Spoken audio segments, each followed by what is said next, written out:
Doctores de Salud, tu consultorio médico. Hoy nos acompaña el doctor Pierre Lobstein Román, médico cirujano, con más de 15 años de experiencia en atención de emergencias prehospitalarias.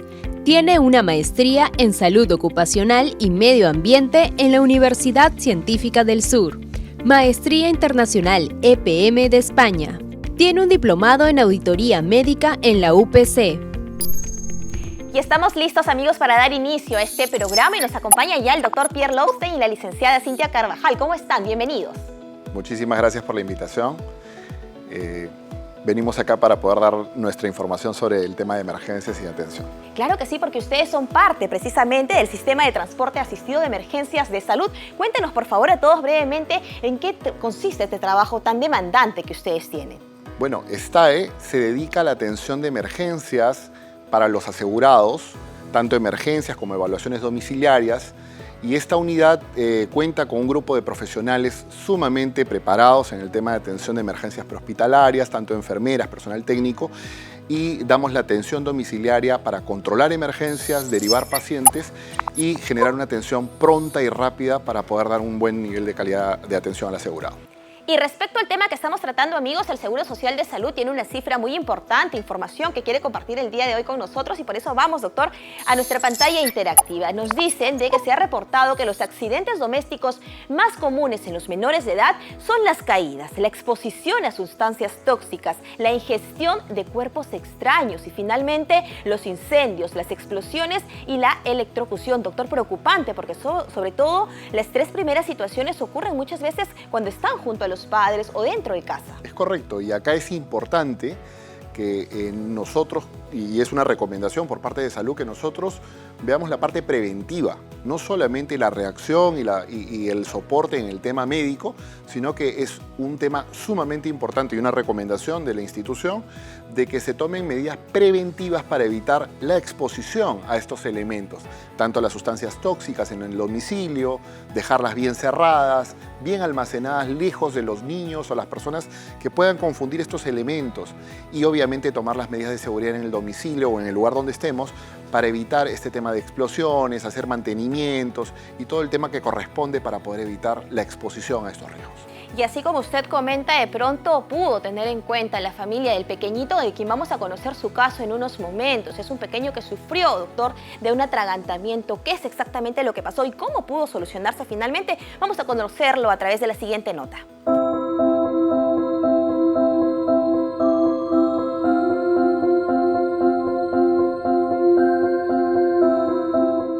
Mi nieto tiene 7 años, se llama Nicolás. Es un niño muy inteligente, pero muy travieso. El año pasado, en Navidad, abriendo sus juguetes de regalo, se atragantó con uno de ellos, se atoró y no podía respirar.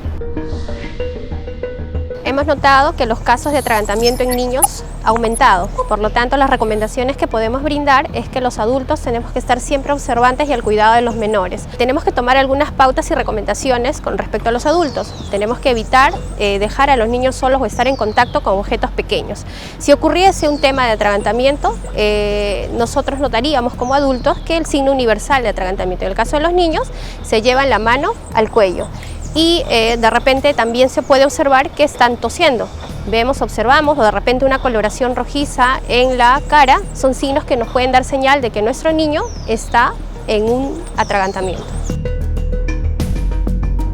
Mi hija y yo estábamos desesperados, el bebé estaba que se asfixiaba, estaba rojo, le golpeábamos la espalda, le levantaba mi hija los brazos, el bebé no reaccionaba, ya no sabíamos qué hacer. Lo primero que tenemos que hacer en esos casos es llamar a una central de emergencia, en este caso al 117.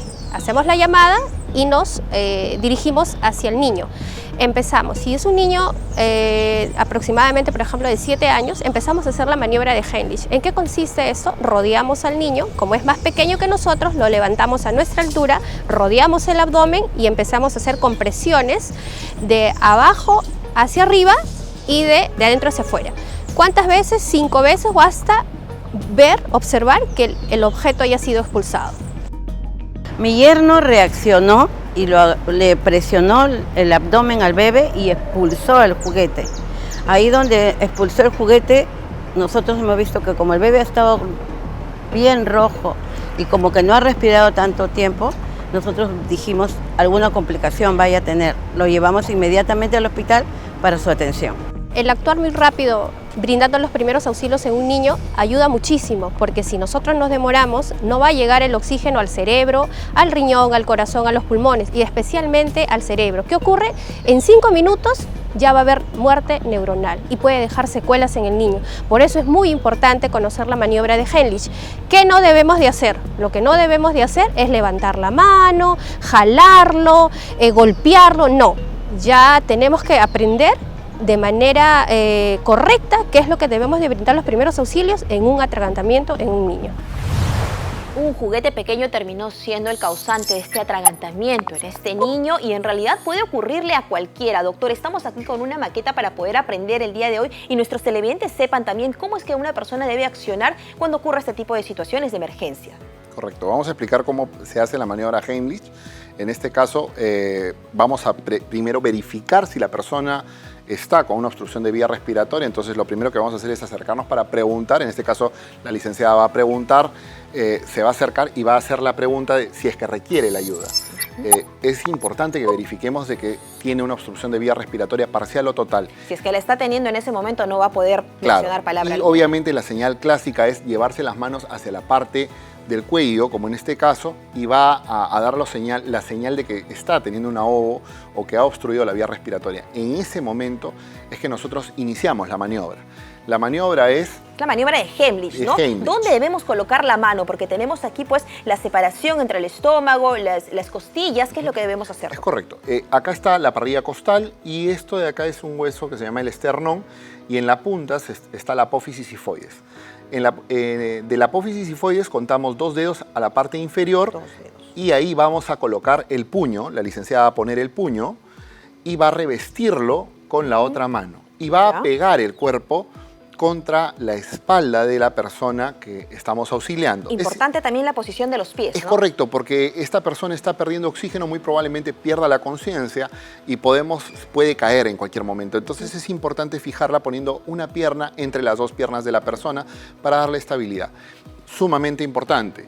Previo a esto, pedir apoyo a las personas que están cerca para que llamen a las unidades de emergencia. Entonces vamos a hacerlo, doctora, porque de pronto no puede salir en una, pueden salir en 2 tirones, ¿no es cierto? Claro, tiene que tener muy buena cadencia, es un movimiento fuerte. Ahorita estamos haciéndolo modularmente para que no se vea la maniobra. Va a continuar haciéndolo de forma constante hasta que el elemento salga.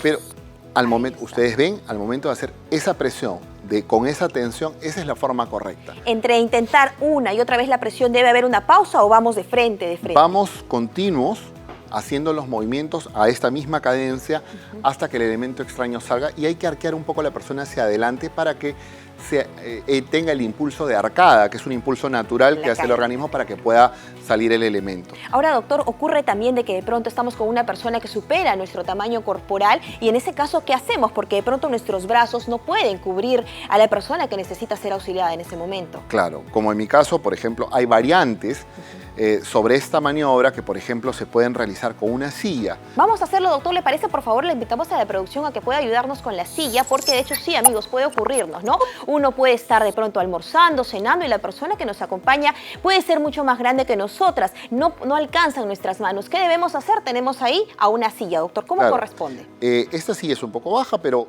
normalmente si es que tenemos una silla, la parte del estómago, el mismo lugar donde ponemos la posición de la maniobra Heimlich, pondremos o llevaremos a la persona a poner el estómago en esa zona. Y con la persona apoyo, que le está ayudando, la persona que está auxiliando va a hacer la presión hacia abajo para que yo pueda eliminar el cuerpo extraño. Pueden ser 2 personas que auxilien. Es importante un tema, tanto en esta maniobra como en las variantes de la maniobra, es importante que se recuerde que puede inclusive fracturarse costillas. Puede haber, en el momento de hacer la tracción, si bien no estamos sobre la parrilla costal, puede haber algún tema de fractura. Hay que continuar haciendo la maniobra porque lo que prima acá es salvar la vida. Y mientras nosotros mantengamos oxigenado el cerebro y permeable la vía respiratoria, estamos bien. Segundo procedimiento. miren lo que tengo aquí en las manos, amigos, es cartón. ¿De qué manera, doctor, el cartón puede contribuir a salvarle, a poner en salvaguarda la vida de una persona? Claro, en este caso vamos a ver cómo elementos de la casa, elementos regulares, van a poder servir en el caso de un accidente o de una emergencia en el domicilio. En este caso tenemos el caso de una caída, o sea, una fractura, y en el tema de fracturas específicamente es muy importante entender que casi el 70%, el efecto potente de la inmovilización. Nosotros como médicos sabemos que la inmovilización genera eliminación del dolor, inclusive mucho más que un fármaco. O sea, nuestra modelo, por ejemplo, ha tenido una caída y cayó de brazos, se fue de frente con la escalera. Lo que debemos hacer es atenderla ahí en la misma escalera y permanecer el brazo inmóvil. Es correcto. ¿Cómo identificamos que es una fractura? Es porque vamos a ver que no hay la continuidad, sino que hay una desviación de la continuidad del brazo.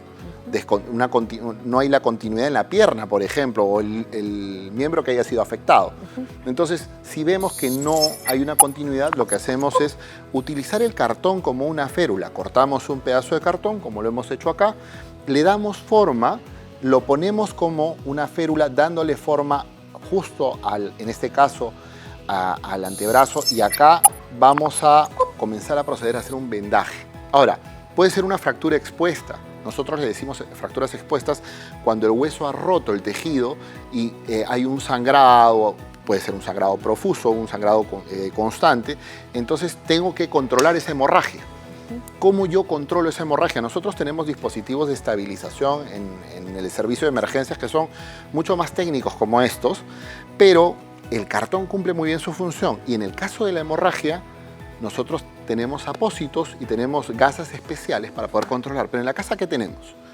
Tenemos elementos... Una toalla, se me ocurre. Una toalla, una tela limpia, buscar un pedazo de un polo para poder ponerlo ahí. Pero cosas que se han demostrado que realmente son sumamente funcionales son, por ejemplo, las toallas higiénicas. Las toallas higiénicas. De hecho, en el conflicto con el CENEPA se utilizaban para las heridas de bala. Entonces, es muy importante rescatar este tipo de experiencias que nos sirven para un tema de emergencia prehospitalaria, ¿no? Tenemos la herida abierta ahí, no tenemos sabemos la fractura, ¿cómo procedemos, doctor? Por ejemplo, retiramos la venda, y si yo tengo un sangrado, retira la venda. Si yo tengo, por ejemplo, a una altura de la lesión, yo tengo la herida sangrante, yo lo que voy a hacer es hacer presión en esa zona como si fuera un apósito.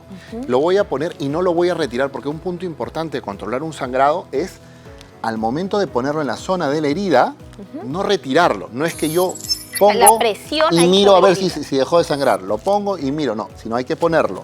Y si tengo otro elemento para poder poner una gasa, una tela, lo pongo encima. Y encima de esto voy a vendar. Si sigue sangrando, lo que voy a hacer es levantar el miembro. En este caso el brazo, voy a levantarlo, voy a ponerlo en alto.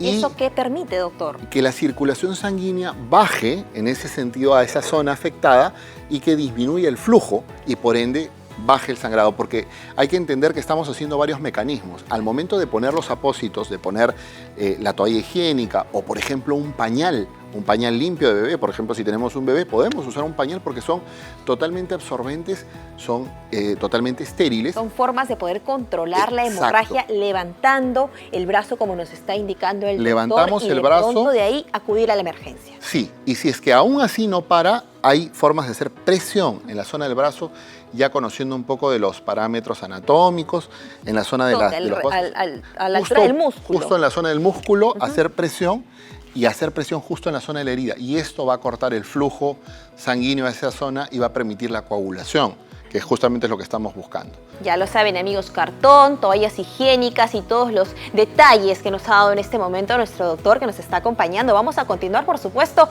con más recomendaciones. Continuamos con las preguntas del público. Y atentos, amigos, a la siguiente información que nos brinda el Seguro Social de Salud. Vamos a nuestra pantalla interactiva porque, de acuerdo a cifras del Seguro Social de Salud, el 40% de casos por quemaduras en niños ocurre por accidentes en casa, con líquidos calientes o sustancias inflamables también. Asimismo, se reportó que la unidad de quemados atiende entre 250 a 300 niños al año.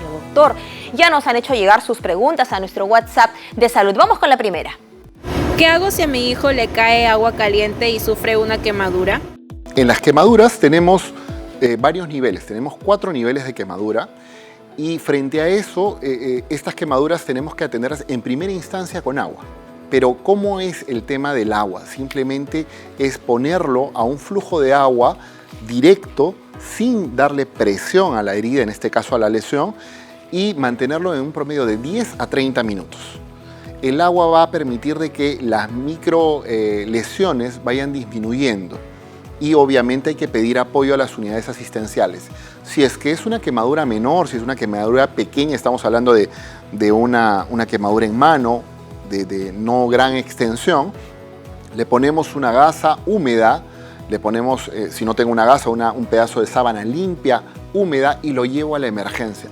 Todas las quemaduras tienen que ser evaluadas por un especialista. Importante conocer todos estos detalles. Vamos, doctor, con la segunda pregunta. ¿Cómo debo actuar si me hago un corte profundo en la cocina? En este caso, los cortes, el control de la hemorragia, como les dije, con un elemento limpio, hacer presión en la zona de la lesión, si es un corte menor, hacer mucha presión y poner elementos sobre, no retirar el elemento para controlar la hemorragia. Si es en la mano, en los miembros superiores, levantar el brazo y hacer presión directa y también hacer presión a nivel del brazo para poder cortar el flujo. Esto es en el caso de brazos. En el caso de piernas se comporta de forma similar, no podremos levantar la pierna, pero sí hacer presión directa. No retiremos las gasas, no retiremos los elementos de control. Ayúdense con los elementos que tenemos en casa, toallas higiénicas, pañales, elementos que estén obviamente en la condición adecuada. Estamos hablando de elementos recién sacados del paquete que den las condiciones para controlar esa hemorragia. Vamos a escuchar, amigos, la siguiente pregunta. ¿Qué debo hacer si piso un clavo oxidado? Clavo oxidado, que suele pasar. A veces estamos en la calle, pisamos el clavo o estamos con las sandalias o en la misma casa. ¿Qué hacemos, doctor? La limpieza del área afectada en primera instancia con agua y jabón y obviamente, si es que yo no cuento con la vacuna antitetánica, ponerme la vacuna antitetánica, acudir a un centro asistencial para que se haga la revisión, porque no solamente el clavo puede haber creado la lesión y la contaminación y obviamente el riesgo de tétano, sino también lo que puede haber sucedido es que este cuerpo extraño, este clavo, puede haber dañado estructuras internas. ¿Y hay algún síntoma de pronto que se me ha metido el clavo, que yo vea, que me haga pensar o que me haga saber de que se está infectando la herida, de que es algo grave? Claro que sí. Vamos a ver que comienza a tomar una coloración rojiza, turgente, vamos a ver signos de inflamación y eso es importante. De inmediato. Eso va a ser de forma progresiva, pero en un corto plazo. Va a ser de forma progresiva, pero en un corto plazo y es por eso tan importante el proceso de desinfección en un lugar especializado. Vamos entonces, doctora, a escuchar la siguiente consulta de nuestro público. Si mi hijo se electrocuta, ¿qué es lo que debo hacer? En las electrocuciones, primero nosotros podemos ser sujetos al mismo riesgo que sufrió el niño. Tenemos que salvaguardarnos para poder auxiliar a una persona. Si yo veo a una persona electrocutada, garantizar que la zona no esté energizada para poder sacarlo. Mucho se ve en el caso de las personas que caen en piscinas o que están en contactos con zonas electrizadas. Para poder rescatarlos, primero garantizar que podamos acceder a la zona. Segundo, si vemos que la condición es segura y podemos hacer el tema de rescatar a la persona, lo primero que tenemos que ver es constatar si hay pulso, porque el gran porcentaje de personas que sufren una descarga eléctrica pasa inmediatamente a un paro cardiorrespiratorio. El corazón se detiene por la carga eléctrica que ha recibido y tenemos que iniciar un proceso de RCP que es un proceso un poco más completo, más complicado, que ya explicaremos en otra oportunidad porque conlleva varias partes y es sumamente importante. Si tenemos este accidente en casa, como mencionaba nuestra televidente, bajamos la llave de la electricidad, ¿también correspondería? Correspondería bajar la llave de electricidad y poder rescatar a la persona. Si vemos una persona, por ejemplo, en el caso de un niño, que pone el dedo al enchufe o que recibe una carga y simplemente tuvo la quemadura, hay que revisar la zona de la lesión porque simplemente ha sido una lesión tópica y hay que ver si es que hay otro tipo de lesiones en el cuerpo. Vamos a escuchar entonces, amigos, la última pregunta. ¿Cómo puedo identificar un desmayo y qué es lo que tengo que hacer ante uno en casa? Que suele pasar, de hecho, con este golpe de calor que hemos sufrido durante muchos meses, adultos mayores en casa. ¿Cómo podemos actuar, doctor? Hay varios factores que pueden desencadenar un desmayo, ¿no? En este caso, una persona, el caso de una hipoglicemia, una disminución en el azúcar del cuerpo, el hecho de un cuadro de deshidratación. Ahora, como bien lo dices, con el tema de las olas de calor que estamos sufriendo actualmente en el país. O en el colegio, los pequeños también. O en el colegio, o una caída. Recordemos que nuestro organismo nos mantiene conectados con el medio por órdenes del cerebro. Si es que yo sufro alguna lesión, el cerebro automáticamente da la orden de apagar todo, es decir, de entrar a un estado en el cual yo no me comunico. En este caso, entro en inconsciencia. Entonces es importante valorar si es que esa persona está desmayada y saber si es que está desmayada, obviamente viendo los signos vitales. Yo desde la manzana, con estos 2 dedos, lateralizo y voy a sentir el pulso. Es importante valorar si la persona tiene pulso. Si la persona no tiene pulso, no logro valorar el pulso, es decir, no siento el latido en mis dedos, inmediatamente tengo que iniciar la maniobra de RCP porque el corazón de esa persona no está latiendo. Si tenemos pulso, podemos poner el alcohol y podemos ir a otro tipo de maniobras, como por ejemplo soltar el cinturón, soltar los pasadores, soltar el cuello, la corbata y levantar las piernas para que la sangre llegue hacia la zona del cerebro. Muchas gracias por su visita, permitirnos conocer todos estos detalles y recomendaciones para que en casa podamos actuar de manera oportuna. Por supuesto, doctor, su recomendación final a todos nuestros televidentes. Primero, agradecer la oportunidad, mandar un gran saludo a todo el equipo de STAE, que constantemente estamos trabajando en pro de los asegurados, y el mensaje hacia los asegurados, hacia la población es: las medidas preventivas son prioritarias. O sea, no es negociable el tema de no tomar medidas preventivas, porque todos estos accidentes y que nuestros familiares lleguen a las emergencias se pueden evitar si es que nosotros tomamos medidas de precaución y obviamente nos mantenemos preparados y listos para un caso de emergencia. Muy amable, doctor, muchas gracias. Un placer, Lo invitamos en muchas cualquier gracias. otra oportunidad a que nos visite, a que nos enseñe todas estas recomendaciones y mucho más. Muchas gracias, amigos, a ustedes también por quedarse junto a nosotros. Y ya saben, si quieren conocer cualquier tema médico, cualquier consulta, por supuesto aquí en Doctores de Salud estamos encantados de recibir todas sus propuestas y consultas a través del 950-091-108. Que tengan un bonito día. Hasta luego.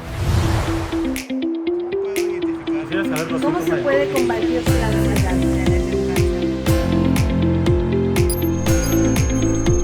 Doctores de Salud, tu consultorio médico.